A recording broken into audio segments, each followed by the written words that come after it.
Hi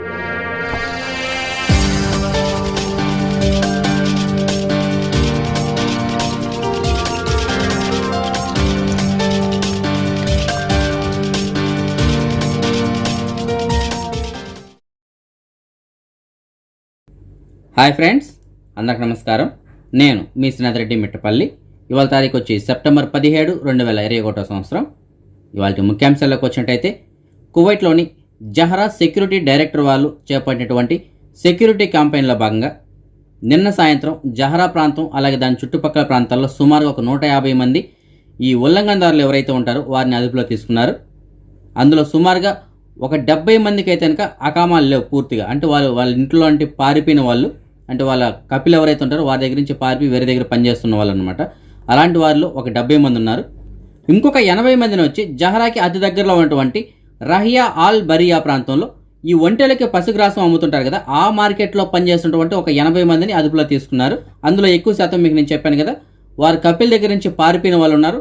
మిగతా వాళ్ళు వచ్చి నెప్స్ కపిల్ దగ్గర కాకుండా వేరే దగ్గర పనిచేస్తున్నారు. అంటే అకామ వాళ్ళ దగ్గర ఒక దగ్గర ఉంటుంది, పనిచేసేది ఇంకో దగ్గర. సో అలాంటి వాళ్ళని కూడా అదుపులో తీసుకున్నారు. సో మొత్తం మీద ఈ విధంగా ఏంటంటే ఒక 150 మందిని అదుపులో తీసుకున్నారు.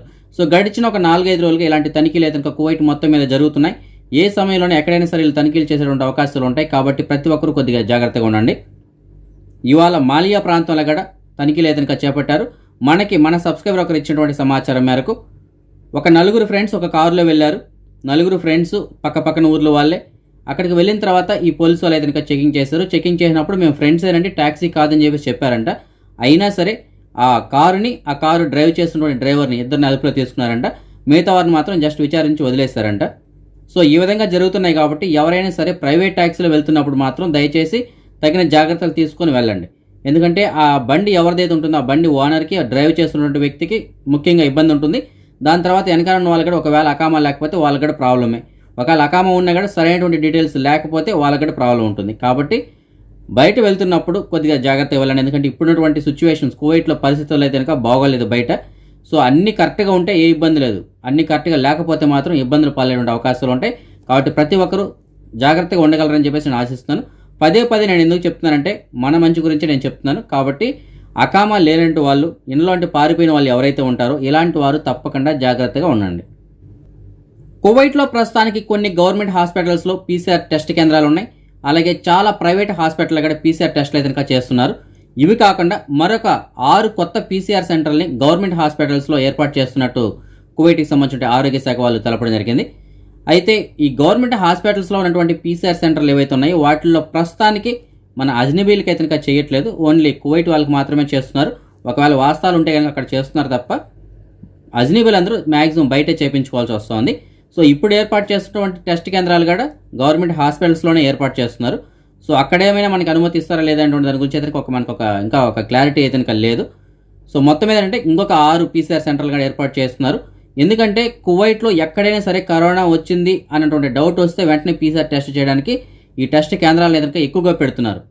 ఇప్పటికే మనం కరోనాని చాలా వరకు కట్టడి చేయగలిగాం. ఇంకా దీన్ని పూర్తిగా కట్టడి చేసి జీరో చేయాల్సిన అవసరం అయితే అనుకుంది.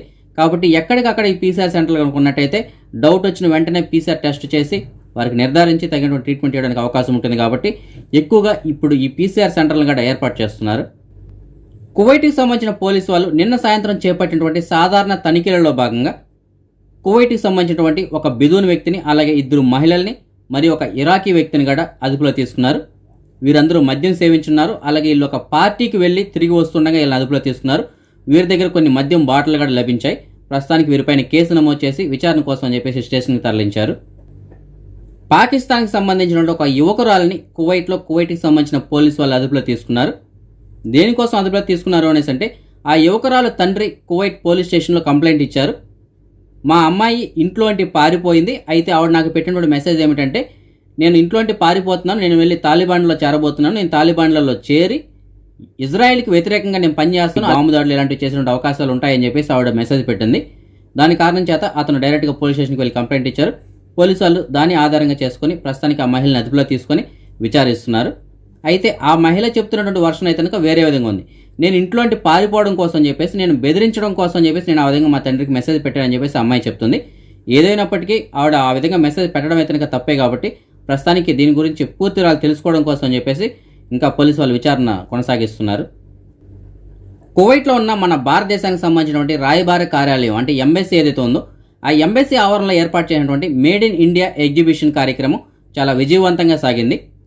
ఈ ఎగ్జిబిషన్లో మన భారతదేశంలో తయారు చేసినటువంటి వస్తువులు ఏవైతే ఉంటాయో ఎలక్ట్రానిక్స్ కావచ్చు, అలాగే ఆహార పదార్థాలు కావచ్చు, అలాగే ఆచార వ్యవహారాలు కావచ్చు, ఇలాంటి వాటన్నిటికి సంబంధించిన ఒక ఎగ్జిబిషన్ ఏర్పాటు చేశారు. ఇది చాలా విజయవంతంగా కొనసాగింది. దీనికి సంబంధించిన ఒక వీడియో కూడా ఉంది, దాన్ని కూడా మీరు ఒకసారి గమనించవచ్చు. ఈ ఎగ్జిబిషన్ దేనికి ఏర్పాటు చేశారంటే మన భారతదేశానికి స్వాతంత్రం వచ్చి 75 సంవత్సరాలు అయిన సందర్భంగా, అలాగే కువైట్కి మన భారతదేశానికి ఏర్పడినటువంటి ఈ ద్వైపాక్షిక సంబంధాలు ఏర్పడి సుమారుగా 60 సంవత్సరాలు ముగిసింది. దీని కారణం చేత దీన్ని ఏర్పాటు చేశారు.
మన సబ్స్క్రైబర్ ఒకరు మనకు అందించినటువంటి సమాచారం మేరకు ఇండియా నుంచి కువైట్కి ఎవరైతే వస్తున్నారో, అందులోని బెంగళూరు ఎయిర్పోర్ట్ ద్వారా ఎవరైతే వస్తున్నారో అలాంటి వారికి అక్కడ కొన్ని తనిఖీలు ఏదనుకుంటున్నాయి, అక్కడ మనకు ఉండాల్సినటువంటి ముఖ్యమైనటువంటి డాక్యుమెంట్స్ ఏమిటి అనేసి అంటే తప్పనిసరిగా ఇమ్యూనే అప్లికేషన్ ఉండాలని చెప్తున్నారు.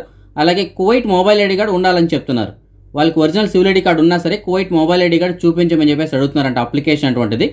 కాబట్టి ఎవరైతే బెంగళూరు ఎయిర్పోర్ట్ ద్వారా వస్తుంటారో వారు తప్పనిసరిగా కువైట్ మొబైల్ ఐడి, ఇమ్యూనే అప్లికేషను, అలాగే వాటికి సంబంధించిన జిరాక్స్ కాపీలు మీ దగ్గర తప్పకుండా ఉంచుకోండి. అలాగే మీ PCR టెస్ట్ అనేటువంటిది కూడా మీ దగ్గర ఉండాలి. నెక్స్ట్ మీరు ఈ కువైట్ ముసాఫర్లో రిజిస్టర్ అయ్యి ఉంటారు కదా, దానికి సంబంధించినటువంటి screen shot plus xerox copy అది కూడా మీ దగ్గర ఉండాలని చెప్తున్నారు. సో ఇవన్నీ మీ దగ్గర పెట్టుకున్నట్టయితే ఎలాంటి ప్రాబ్లమ్స్ లేకుండా మీరు కువైట్కి రావడానికి అవకాశం ఉంటుంది. మన సబ్స్క్రైబర్ ఒకరు మనకి మెసేజ్ పెట్టారు, అతను తనకు సంబంధించినటువంటి సివిల్ ఐడి కార్డుని పోగొట్టుకున్నారంట. ఆ సివిల్ ఐడి కార్డు పైన పేరు అయితే కనుక వంశీకృష్ణ మోగంటి అని చెప్పేసి ఉంది. సో ఫ్రెండ్స్, మీకు ఎవరికైనా సరే వంశీకృష్ణ మోగంటి అన్న పేరు గల సివిల్ ఐడి కార్డు దొరికినట్టయితే మీకు డిస్ప్లేలో నెంబర్ ఉంది కదా, ఆ నెంబర్ కాల్ చేసి అతనికి సమాచారం అందించగలరు. ఫ్రెండ్స్, మన కుటుంబానికి మనం ఏదన్నా మంచి పనులు చేస్తున్నాము అనేసి అంటే అందులో ముఖ్యంగా ఉండవలసింది అయితే కనుక హెల్త్ ఇన్సూరెన్స్, అలాగే లైఫ్ ఇన్సూరెన్స్. ఈ రెండు కనుక తప్పనిసరిగా ఉన్నట్టయితే మన ఫ్యామిలీకి మనం ఎంతో మేలు చేసిన వాళ్ళం అయితే కనుక అవుతాము. ఎందుకంటే మనం ఎంతైనా మంచి చేయొచ్చు, అందులో ఫస్ట్ ఈ రెండు ఉండాలి. ఎందుకంటే మనం ఎక్కడున్నా సరే మనకి ఏదైనా ఎమర్జెన్సీ అయినప్పుడు హెల్త్ పరంగా ఎలాంటి ఇష్యూలు వచ్చినా సరే హాస్పిటల్లో చూపించుకోవడానికి ఈ హెల్త్ ఇన్సూరెన్స్ అనేటువంటిది ఉపయోగపడుతుంది. అలాగే లైఫ్ ఇన్సూరెన్స్ అనేటువంటిది మనకి ఏదైనా జరిగినప్పుడు మన కుటుంబానికి అవి ఆసరాగా ఉంటాయి. ఎందుకంటే వాటి ద్వారా వచ్చిన డబ్బుతోనే మన ఫ్యామిలీ ముందుకు వెళ్ళడానికి అవకాశం ఉంటుంది. సో ఈ రెండు చాలా ఇంపార్టెంట్. అలాంటి వాటిలో ఈ హెల్త్ ఇన్సూరెన్స్ గురించి లాస్ట్ వారం గత వీడియోలో మనం చెప్పుకున్నాం. సో దాని యొక్క ప్రత్యేకత ఏమిటి, ఎలా ఉంటుంది, ప్రతి ఒక్క దాని వల్ల తీసుకోవడం వల్ల లాభాలు ఏమిటి, ఇవన్నీ మనం చెప్పుకోవడం జరిగింది. అయితే దీనిపైన కొంతమంది సబ్స్క్రైబర్స్ మనల్ని కొన్ని డౌట్లు అడిగారు. వాటిని కొద్దిగా మనం క్లారిఫై చేసేటువంటి ప్రయత్నం చేద్దాం. కొంతమంది అడుగుతున్నారు, అన్న మేము హెల్త్ ఇన్సూరెన్స్ తీసుకుంటాం, ఓకే బాగుంది, అయితే మేము వెళ్ళేటువంటి హాస్పిటల్లో ఈ హెల్త్ ఇన్సూరెన్స్ యొక్క లిస్ట్లో ఏవైతే హాస్పిటల్ ఉన్నాయో ఆ లిస్ట్లో ఆ హాస్పిటల్ లేకపోతే మేమేం చేయాలి అని చెప్పేసి అడుగుతున్నారు. ఫ్రెండ్స్, మీరు వెళ్ళే హాస్పిటల్లో ఆ ఇన్సూరెన్స్ కనుక అక్కడ యాక్సెప్ట్ చేయకపోతే దానికి మీరేం భయపడాల్సిన అవసరం లేదు. మీరు మామూలుగా అక్కడ డబ్బులు పెట్టి చూపించుకోవచ్చు. చూపించుకున్న తర్వాత ఆ బిల్స్ అంటే డాక్టర్ రాసినటువంటి ప్రిస్క్రిప్షన్ అలాగే మెడిసిన్స్ అక్కడ ఇచ్చేటువంటి బిల్ ఏదైతే ఉంటుందో దాన్ని యాజ్ ఇట్ ఈజ్గా మీరు ఈ ఇన్సూరెన్స్ కంపెనీ వాళ్ళకి కనుక మనం సబ్మిట్ చేసినట్టయితే అది కూడా మీరు డైరెక్ట్గా వెళ్ళాల్సిన అవసరం లేదు, ఆన్లైన్లోనే సబ్మిట్ చేసుకోవచ్చు. మీరు కనుక సబ్మిట్ చేసినట్టయితే దాని తాలూకు డబ్బులు ఏదైతే ఉంటుందో అది మొత్తం మళ్ళీ మీ అకౌంట్లోకి ఇన్సూరెన్స్ కంపెనీ వాళ్ళు డిపాజిట్ చేస్తారు. సో మనం వెళ్ళే హాస్పిటల్లో తప్పనిసరిగా ఆ ఇన్సూరెన్స్ అనేటువంటి ఉండాలి అని రూల్ అయితే కనుక లేదు. అది లేకపోయినా మనం చూపించుకోవచ్చు. చూపించుకున్న తర్వాత మనం రియంబర్స్మెంట్ బిల్స్ అయితే కనుక పెట్టుకోవచ్చు. ఇంకా కొంతమంది సబ్స్క్రైబర్లు మనల్ని అడుగుతున్నారు, అన్న మేము ఇన్సూరెన్స్ తీసుకుంటాం బాగానే ఉంది, ఒక 10,000 15,000 పెట్టి మేము మా ఫ్యామిలీ మొత్తానికి ఇన్సూరెన్స్ తీసుకుంటాం.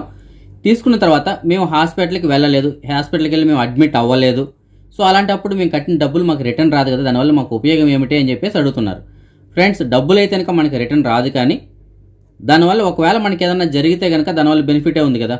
మనం కట్టింది 10,000 15,000 కావచ్చు, కానీ మనకు వచ్చేటువంటి బెనిఫిట్ మనకి ఏదైనా జరిగినప్పుడు ఆ అత్యవసర సమయంలో సుమారుగా ఒక 5 లక్షల వరకు, లేదంటే మీరు తీసుకునే ప్రీమియం బట్టి 10 లక్షలు 20 లక్షలు కూడా వచ్చేదానికి అవకాశాలు ఉంటాయి.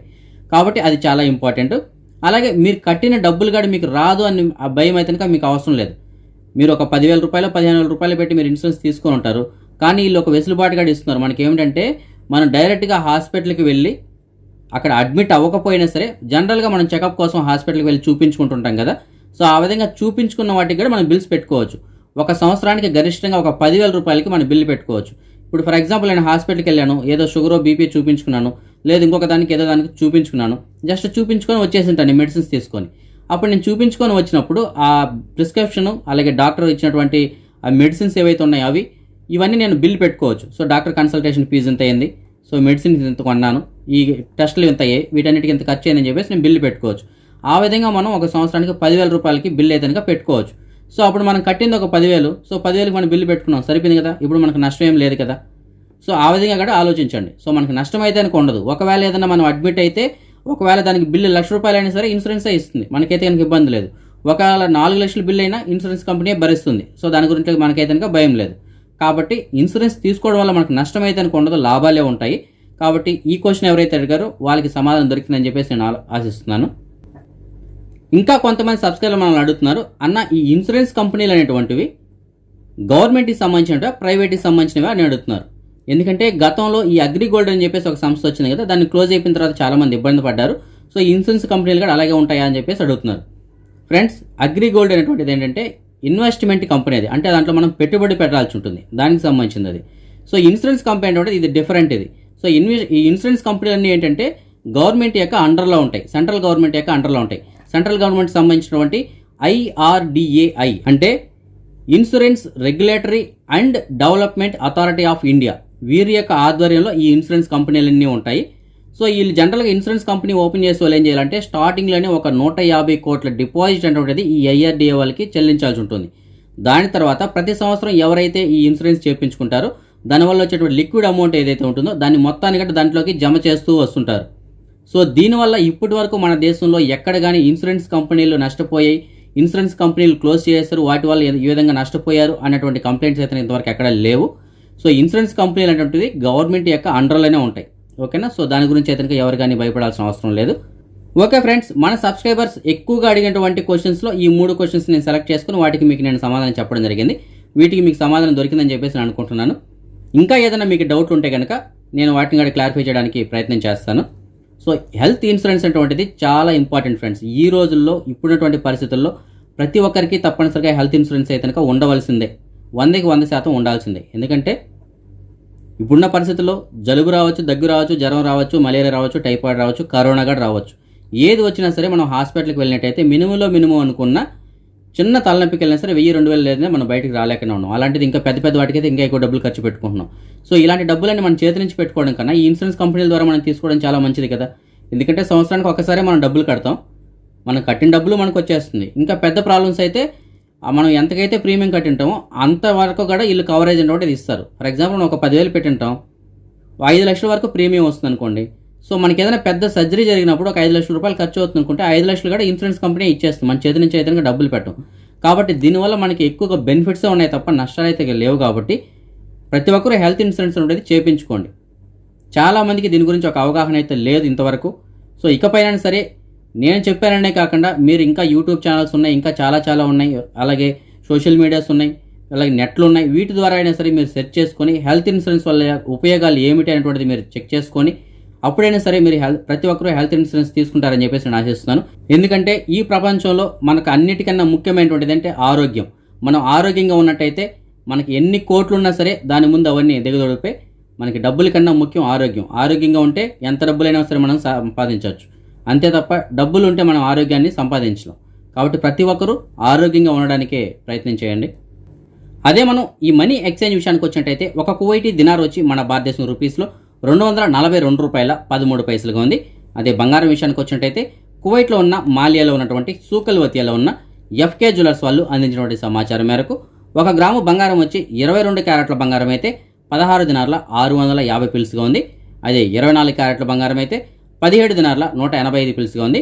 సో బంగారం ధర నిన్నటికి ఇవాళకి కొద్దిగా తగ్గడం జరిగింది. ఎవరైనా కొనాలనుకుంటే ఇప్పుడు కొనుక్కోవచ్చు. ఇప్పుడు మనం ఈ కరోనా వ్యాధికి సంబంధించినటువంటి అప్డేట్స్ చూద్దాం. ముందుగా మనం కువైట్ విషయానికి వచ్చినట్టయితే కువైట్కి సంబంధించిన ఆరోగ్య శాఖ వాళ్ళు ఇవాళ రిపోర్ట్ ఇంకా విడుదల చేయలేదు. ఇవాళ రిపోర్ట్ రాగానే యూట్యూబ్లోని కమ్యూనిటీలో పోస్ట్ చేస్తాను, అక్కడ మీరు చెక్ చేసుకోవచ్చు. అదే మనం నిన్నటి విషయానికి వచ్చినట్టయితే నిన్న కువైట్ మొత్తం మీద 58 కొత్త కరోనా కేసులు నమోదై 97 మంది ఈ కరోనా నుంచి కోలుకున్నారు. అలాగే దేశవ్యాప్తంగా ఒకరు ఈ కరోనా కారణంగా చనిపోవడం జరిగింది. అదే మన భారతదేశం విషయానికి వచ్చినట్టయితే ముందుగా మన భారతదేశంలో మనం నిన్నటి విషయంగా చూసుకున్నట్టయితే నిన్న దేశం మొత్తం మీద సుమారుగా 34,653 కొత్త కరోనా కేసులు నమోదై 37,888 మంది వ్యాధి నుంచి కోలుకున్నారు. 318 మంది కరోనా కారణంగా చనిపోవడం జరిగింది. అదే మనం ఇవాళ విషయానికి వచ్చినట్టయితే ఇవాళ ఇంకా కొన్ని రాష్ట్రాలు రిపోర్ట్ ఏదైనా విడుదల చేయాల్సి ఉంది. కానీ ఇప్పటి వరకు మనకు అందినటువంటి సమాచారం మేరకు 11,951 కొత్త కరోనా కేసులు నమోదై 12,813 మంది కరోనా నుంచి కోలుకున్నారు. 153 మంది కరోనా కారణంగా చనిపోవడం జరిగింది. ఇంకా దేశవ్యాప్తంగా 3,31,428 మంది వ్యాధికి ఇంకా ట్రీట్మెంట్ తీసుకుంటున్నారు. మహారాష్ట్రలో గడిచిన 24 గంటల్లో 3,586 కొత్త కరోనా కేసులు నమోదై కర్ణాటకలో 1,003, తమిళనాడులో 1,669 కేసులు చొప్పున నమోదై. అదే మన తెలుగు రాష్ట్రాల విషయానికి వచ్చినట్టయితే ఆంధ్రప్రదేశ్లో గడిచిన 24 గంటల్లో 1,393 కొత్త కరోనా కేసులు రావడంతో మొత్తం కేసుల సంఖ్య 20,36,179 చేరుకుంది. ఇందులో 14,797 మంది వ్యాధికి ఇంకా ట్రీట్మెంట్ తీసుకుంటుండగా ఇవాళ సుమారుగా 1,296 మంది కరోనా నుంచి కోలుకోవడంతో మొత్తం కోలుకున్న వారి సంఖ్య 20,07,330 చేరుకుంది. అలాగే రాష్ట్ర వ్యాప్తంగా గడిచిన 4 గంటలు 8 మంది కరోనా కారణంగా చనిపోవడంతో మొత్తం చనిపోయిన వారి సంఖ్య 14,052 చేరుకుంది. అదే మన తెలంగాణ విషయానికి వచ్చినట్టయితే తెలంగాణలో గడిచిన 4 గంటల్లో 241 కొత్త కరోనా కేసులు రావడంతో మొత్తం కేసుల సంఖ్య 6,63,026 చేరుకుంది. ఇందులో 5,223 మంది వ్యాధికి ఇంకా ట్రీట్మెంట్ తీసుకుంటుండగా ఇవాళ సుమారుగా 298 మంది వ్యాధి నుంచి కోలుకోవడంతో మొత్తం కోలుకున్న వారి సంఖ్య 6,53,901 చేరుకుంది. అలాగే రాష్ట్ర వ్యాప్తంగా గడిచిన 4 గంటలు 1 ఈ కరోనా కారణంగా చనిపోవడంతో మొత్తం చనిపోయిన వారి సంఖ్య 3,902 చేరుకుంది. అదే మనం ప్రపంచవ్యాప్తంగా చూసుకున్నట్టయితే ప్రపంచవ్యాప్తంగా ఇప్పటివరకు సుమారుగా 22,80,00,000 కేసులు నమోదుకంగా అందులో 20,47,00,000 మంది ఇప్పటివరకు ఈ వ్యాధి నుంచి కోలుకున్నారు. అలాగే 46,87,000 మంది ఈ కరోనా కారణంగా ఇప్పటివరకు చనిపోవడం జరిగింది. అదే మనం నిన్నటి విషయానికి వచ్చినట్టయితే నిన్న ప్రపంచం మొత్తం మీద 5,75,600 కేసులు నమోదుకంగా అందులో ఒక అమెరికాలోని 1,51,000 కేసులు నమోదై మన భారతదేశంలో 34,600, బ్రెజిల్లో 34,000, యూకేలో 26,000, రష్యాలో 19,000, టర్కీలో 28,000, అలాగే ఇరాన్లో 18,000 కేసులు చొప్పున నమోదు జరిగింది. ఇవాళ మన సబ్స్క్రైబర్స్ యొక్క కొంతమంది పిల్లలు పుట్టినరోజు జరుపుకుంటున్నారు. అందులో గనీం ఇవాళ పుట్టినరోజు జరుపుకోవడం జరుగుతోంది. తలీహ్ ఇవాళ పుట్టినరోజు జరుపుకోవడం జరుగుతోంది. అనాస్ అహ్మద్ ఇవాళ పుట్టినరోజు జరుపుకోవడం జరుగుతోంది. వీరితో పాటుగా మిస్బా ఇవాళ పుట్టినరోజు జరుపుకోవడం జరుగుతోంది. వీరందరికీ నా తరపున అలాగే మన ఛానల్ సబ్స్క్రైబర్స్ అందరి తరపున పుట్టినరోజు శుభాకాంక్షలు. ఇంకా ఎవరైనా మన సబ్స్క్రైబర్స్ యొక్క పిల్లలు ఇవాళ పుట్టినరోజు జరుపుకుంటారంటే వారందరికీ కూడా నా తరపున పుట్టినరోజు శుభాకాంక్షలు. ఓకే ఫ్రెండ్స్, ఇవి ఇవాళకున్న అప్డేట్స్. రేపు రాత్రి 9 గంటలకు వచ్చే వీడియోలో మరిన్ని అప్డేట్స్ కలుసుకుందాం. అంతవరకు సెలవు. జై హింద్. ఆభరణం అంటే అలంకారం మాత్రమే కాదు, తరతరాలకు వన్నె తరగని ఆస్తి. బంగారం మీ భవిష్యత్తు అవసరాలకి మీరు పెట్టే నికార్సైన పెట్టుబడి. మీ నమ్మకమే పెట్టుబడిగా అనతి కాలంలోనే కువైట్ మరియు యుఏఈ దేశాలలో ఎందరో కస్టమర్ల మనసు గెలుచుకున్న బంగారం లాంటి సంస్థ ఎఫ్కే జ్యువెలర్స్. మా వద్ద అన్ని రకముల మరియు అన్ని శుభకార్యములకు అనువైన, అందమైన, నాణ్యమైన బంగారు ఆభరణాలతో పాటు మన తెలుగువారి కోసం ప్రత్యేకమైన కలెక్షన్ కలదు. మా కస్టమర్ల కోసం మేం అందించే వినూత్నమైన ఆఫర్స్ మాకు మాత్రమే ప్రత్యేకం. Free try at home service, ప్రతి నెలా ప్రత్యేకమైన ఆఫర్లు, గిఫ్ట్ కార్డులు, గిఫ్ట్ ప్యాకింగ్. అంతేకాదు అందంగా తీర్చిదిద్దబడిన మా వెబ్సైట్ www.fkjewelers.com లేకి వస్తే వందలాది డిజైన్స్లో నుండి మీ మనసుకు నచ్చిన ఆభరణాల్ని సెలెక్ట్ చేసుకునే అవకాశమే కాకుండా హోమ్ డెలివరీ సదుపాయం, 24 గంటల లైవ్ చాట్ సదుపాయం మరియు కేనెట్ క్రెడిట్ కార్డ్ లేదా క్యాష్ ఆన్ డెలివరీ సదుపాయం కూడా కలదు. తప్పక విచ్చేయండి. ఉదయం 10 గంటల నుండి సాయంత్రం 9 గంటల వరకు. షాప్ నంబర్ 121, గ్రౌండ్ ఫ్లోర్, సూకుల్ వతియా, మాలియా. గుర్తుపెట్టుకోండి, FK జ్యువెలర్స్, నాణ్యమైన బంగారం, నికార్సైన వ్యాపారం.